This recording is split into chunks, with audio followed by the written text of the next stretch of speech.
Hello Leo, welcome back to the channel and welcome to your 2025 Astroclock. Here we are in a new year and I'm so delighted that you're here with me.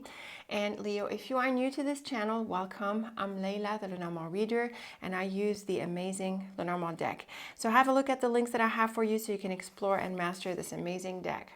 Leo, we are doing an Astroclock this year again. They've proven to be popular and successful, and this year I didn't want to overthink it and I decided to just go with an Astroclock. If you're new to this, Leo, the Astroclock is a big spread. It is an annual forecast. It covers the whole year. So it uses all 36 cards, which means that all the cards are on the table. All the good cards, the challenging cards, the neutral cards, it's all on there. What's going to make your Astroclock unique is how they combine across the months. And you're going to see that we are going to divide up the 36 card deck into 12 groups of 3 cards, and that's 3 cards for each of the 12 months. So Leo, I'm ready to deal out your Astroclock. I hope you're ready too and excited about this. Let us see what 2025 has in store for you. Okay, Leo, here is your Astroclock, and as you can see, it's a pretty big spread. I'm trying to fit everything into view, and we've got these 12 groups of 3 cards, and that's 3 cards for each of the months. You might have noticed that I start dealing out the cards at midnight, and then I start reading at 1 o'clock, which is January. I start at 1 o'clock and I go around the clock clockwise all the way up to December. So before we get into the month-to-month reading, Leo, I like to get an overview of the Astroclock. I like to locate the different main cards, or the louder cards, let's say, the very positive cards, the very challenging cards, and pick out some key themes like money, work, people, etc. So the December month stands out. There's both the whip and cloud, so this is a challenging month. We have also this month here, the May cards. We have the snake and scythe. And we have the mouse. It's not too challenging, especially with the key other challenging cards. The fox, maybe with the moon, it's not very challenging. It's just a cautionary note. So it looks like you've got 2 months that stand out as challenging. In terms of positive cards, we have the key here, which helps absorb the mouse. We have the beautiful flowers and clover together here. That's February. We have September is looking fantastic with both the sun and star. And the rest of the cards are pretty even. The fish is with the bear, which is nice for money. And we've got here people cards. The man, the woman, and the dog, all concentrated between July and August. So this could be a focus on people. It's also possible that the rest of the year is not so people-oriented. September, October is also people-oriented with both the garden and ring. So it looks like people are on the other side, or on the other half of the year, and earlier we have other things going on. Okay, so let's go ahead and start with January. We have the key, road, and mouse. And the key is a lovely card. In fact, it's one of the brightest cards. It's a card of unlocking potential, opening doors, success, answers, the green light, all of that good stuff. And with the road, something opens up. However, the mouse is a bit difficult. It brings annoyances, bumps, and things like that. But I have to say, Leo, it is not very dramatic, okay? So it's just some bumps and things like that. And with the key, you definitely have what it takes to deal with it. Now, what is that path? What is that road? We don't know, not from just 3 cards. When we get to the monthly forecast, we're going to dive more deeply into this. So hopefully you'll stick around for this. Now, February, we have some news. Obviously with the letter. The letter is the card of news. It's also about messages, contact, communication, also paperwork, documents, and things like that. With the flowers and clover, this is obviously very good news. Paperwork comes through, positive feedback, answers, the green light, and things like that. So very beautiful cards here. And again, we don't know what area this figures in, but in the forecast, the monthly forecast, we'll get to this. Now, moving on to March, this is very much a month of closure and being away. The mountain is a card of solitude. The book is closed, and the coffin is a card of endings and absence. So here you go. All 3 cards bringing up this aspect of being away, being apart, closing. I think it's a good idea for taking time out. It's definitely a quiet month. and it's probably a month of solitude, Leo. So perhaps there is a building up on the previous cards. Not so much, we sort of stretch it. There can be a travel element with the road. The mountain can also be a travel element. Actually, the anchor following this can mean that you land in a new place following this ending here. So all three cards here can bring up this aspect of ending, closure, distance, letting go. That's one. Two, there is a sense of completion. The book with the coffin points to the end of a chapter or closing a book, closing a chapter. And the mountain is, like we said, a card of distance. The mountain is also a card of travel, not so much the journey itself, but the place abroad. It tends to represent abroad, somewhere far away from you, farther away from you, because it's associated with land borders and things like that. So it's possible also that you're moving or going somewhere. So definitely a month for getting away, closing things off, and probably also spending time on your own. We can comfortably say that from these three cards. Now, April, we have the bird, child, and anchor. This is where you see a fresh start. The anchor is very good at creating certainty and security around this new beginning, and it's also an encouraging card. So it encourages you to step into this new beginning, and it encourages you in the sense that it gives you the confidence to move forward. The bird is also a card of news, a bit like the letter. It's more verbal, and it's a card of communication, interaction.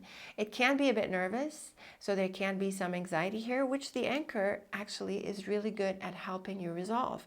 So don't be nervous, step into this new beginning. This is exciting. And also you get the news and the green light to move ahead. And again, Leo, we don't know what area of life this new beginning is happening in, or perhaps it's across your life as a whole. We'll see in the monthly forecasts. Moving on to May. So here is the first challenging triplet. And like I said, there's only December. I see 2 to 3 challenging months in an Astroclock typically. So your first one is here in May. And it's challenging mainly because of the snake. The snake is a deceptive card. It's a toxic person or situation.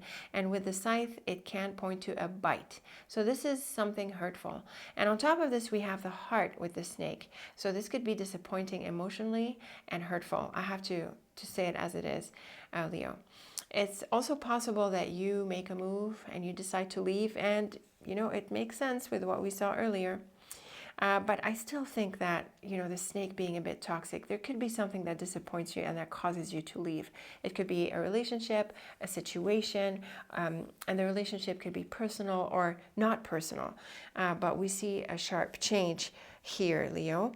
And the cards encourage you to move on, okay? The scythe is pretty sharp in terms of, cutting. So don't hang on and, be decisive with your willingness to let go and move on. It can be difficult, but I think it's in your best interest. Now, here we are in June. We have the fox in the middle. The fox can be a bit like the snake. It's not as toxic as the snake, but it can be a bit deceptive. So we could be looking at this chapter or this cautious moving forward. The moon is a card of, it's a gradual transition, the phases of the moon. It's also a gentle card, which helps you overcome things in a calmer way. And the tower is about the long term. So it can sort of build on the previous triplet. But I don't think this is the main interpretation of this triplet. I really think that because of the fox and tower along with the moon, there can be an offer. You could get a job or some kind of offer in some area of your life. But I have to say, Leo, that the moon is often with the fox, often suggests that it's best to turn it down.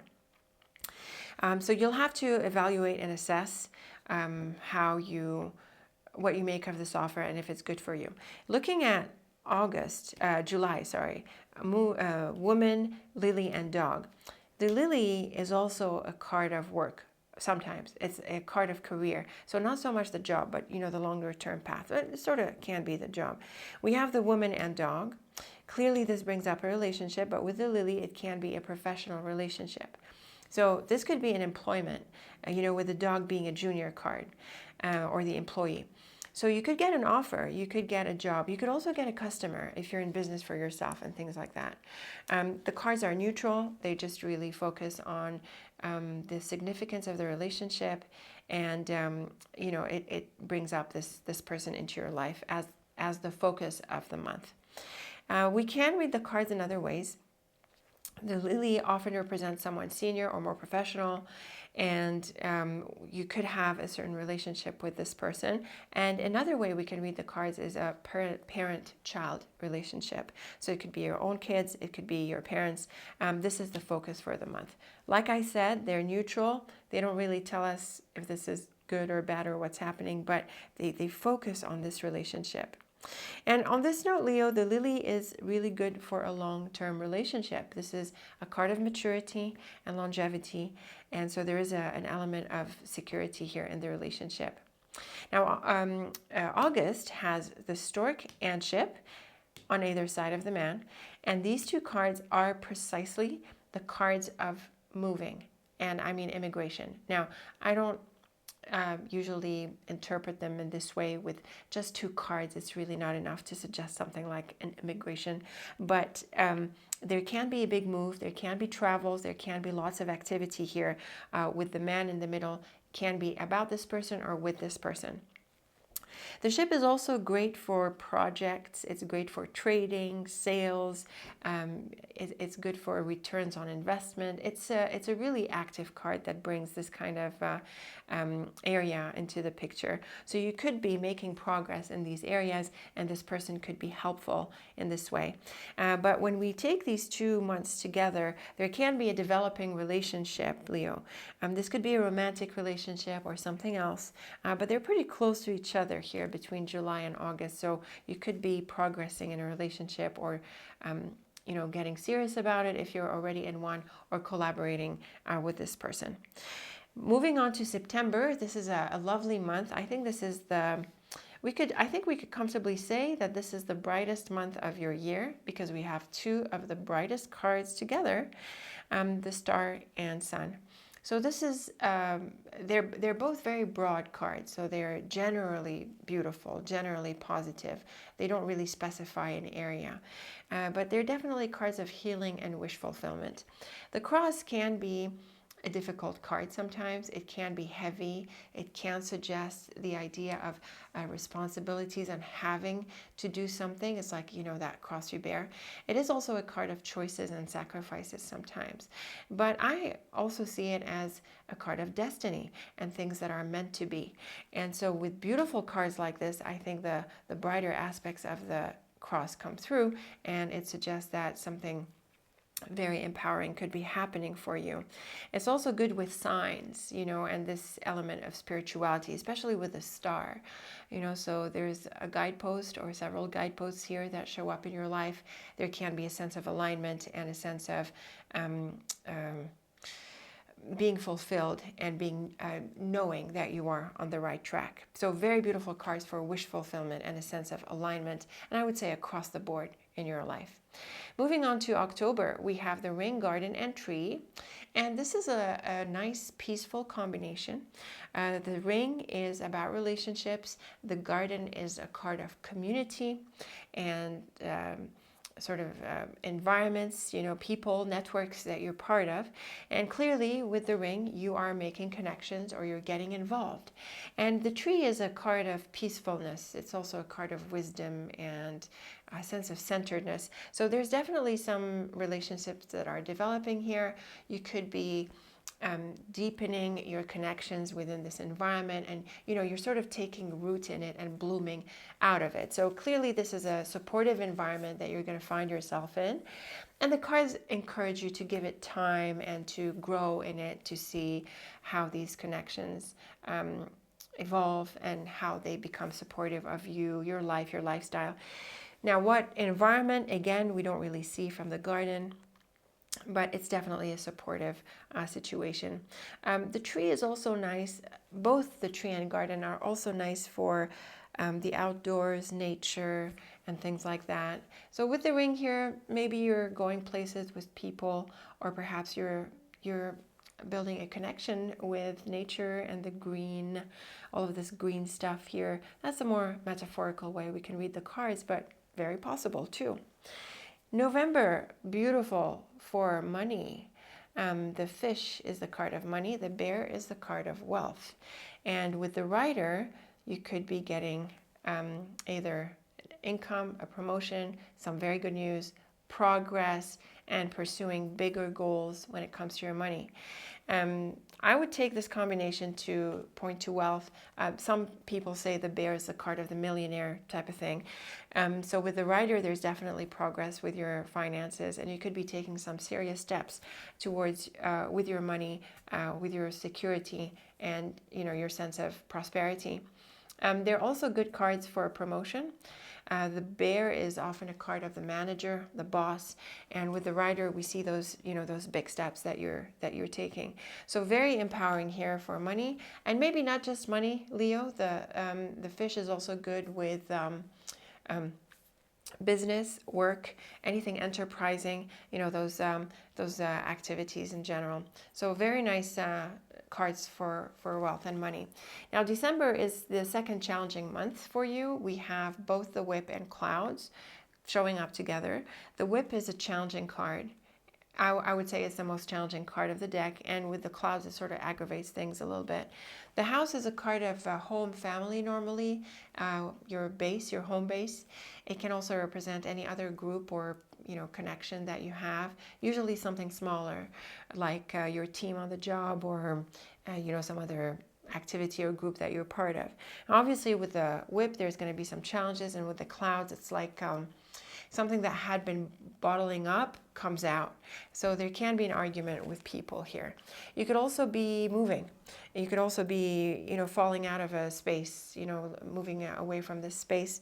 And in a more mundane way, there can be repairs and problems with the house and things like that, or chaotic home, or being very busy at home, things are all over the place, things breaking down, things like that are also possible in a much more simple and tangible way.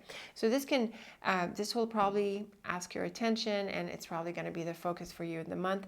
See if you can focus on solutions, and also decide where you stand on things. The reason I say that is because the house is a solid card with strong foundations, and we see it after the whip. So of course it tells us that there are issues in this environment, but metaphorically the house is a card of strength. So you also need to be strong and have healthy boundaries, and bring things out into the open and confront what needs to be confronted, Leo. So not the best of ways to wrap up the year, but it's just two challenging months for you in the year. So Leo, here's your Astroclock, and I think there are several. There's quite a few months, that stand out with these bright energies. February is lovely. September is lovely. This is also nice, though, in a quieter way, and November is certainly great for our finances. We do have people sort of concentrated in the second half of the year. Earlier, it seems to be the opposite, especially with March, which is very unique and stands out in terms of the idea of going away or closing things off, taking distance. We see a new beginning here, and there is a tough change, probably that builds on this thing here. June is sort of quieter, maybe building into July. Maybe there's a work thing that is in progress here, and then things pick up a bit more energetically after that. So lovely Astroclock. I think there are a few demarks throughout the year as opposed to being generally even, which it does come up. Let me know what you make of this Astroclock, Leo. I look forward to your thoughts as always. And I want to say thank you for being with me this year. I hope you'll hang out as well next year, so that we do the forecast, the monthly forecast again, the weeklies, and other readings as well. Very best of luck with 2025, and until next time, take very good care of yourself.